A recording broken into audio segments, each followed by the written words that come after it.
Body of a motorcyclist discovered at Greenbank, southwest of Brisbane. He was swept from a flooded bridge last night. There are fears flooding in the Lockyer Valley will be worse than the 2011 disaster. Residents in low-lying areas have been warned to leave. Bundaberg is bracing for its worst flood on record, and New South Wales is now in the path of the storm as the weather system tracks south. And we have also had word through from the Premier that in Queensland at least, a school which is due to start back tomorrow, if your school has not been flooded, then school is in, students, so you will have to head back tomorrow. But of course, extra care for drivers. It's going to be a busy morning out there tomorrow. Well, we have got reporters across Queensland for this unfolding weather crisis. Tessa Scott is at the Hinds Dam, which supplies most of the water to the Gold Coast. And she has this report on how the levels are rising on such an incredible rate due to this intense weather system. This is the first time since the Hinds Dam has been upgraded that it's reached 100% capacity and started spilling over. Now you can hear the roar of water behind me there. It's still very windy around here.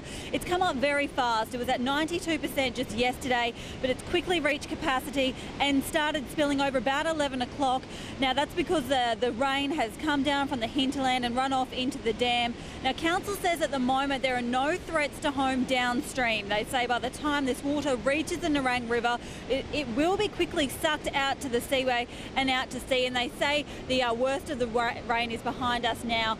Now the dam was designed to spill over like this after it was given a $500 million upgrade. The Hinds is closed to the public today because of all this debris around, but if you want to see and hear this spectacle for yourself, it could be open tomorrow. Just keep checking the SEQ Water website. Yeah, it's incredible. There is just so much water everywhere. And of course, it is now heading south. Amelia, back to you. Thank you, Melissa. Well, as you say, it is severe and it is heading our way, and it's already made its way into northern New South Wales, where SES workers have received hundreds of calls for help today. Nine's Tom Steinford is in Coffs Harbour and filed this report. Well, parts of northern New South Wales are now underwater, and it's not hard to see why when you have a look at the conditions that we're facing up here at the moment. It's been like this for the last 24 hours or so. Wild and woolly, the wind's been coming in at about up to 130 kilometres an hour. The rain is just non-stop. This is actually probably the lightest it's been all morning, what we're experiencing right now. The conditions are expected to worsen through the day. For the next 24 hours, that's the worrying time for northern New South Wales. We're in Coffs Harbour. They've been sandbagging here for a day or so.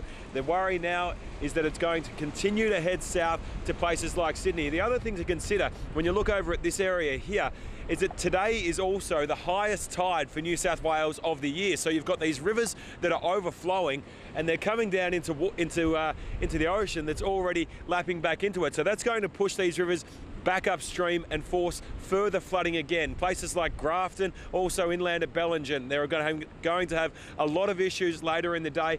And as I say, this rain, it's not going anywhere. Some really nervous times ahead for New South Wales. And we'll get an update now on what is happening right across the north of the state. Nine's Natalia Cooper is at SES headquarters in Wollongong. Natalia, good morning. Bring us up to speed. What is happening? Look, good morning, Amelia. I've just had an update from the SES that there is a rescue operation underway in northern New South Wales. There are 4 people trapped in a car, so I will have more information on that throughout the day as I get it to hand.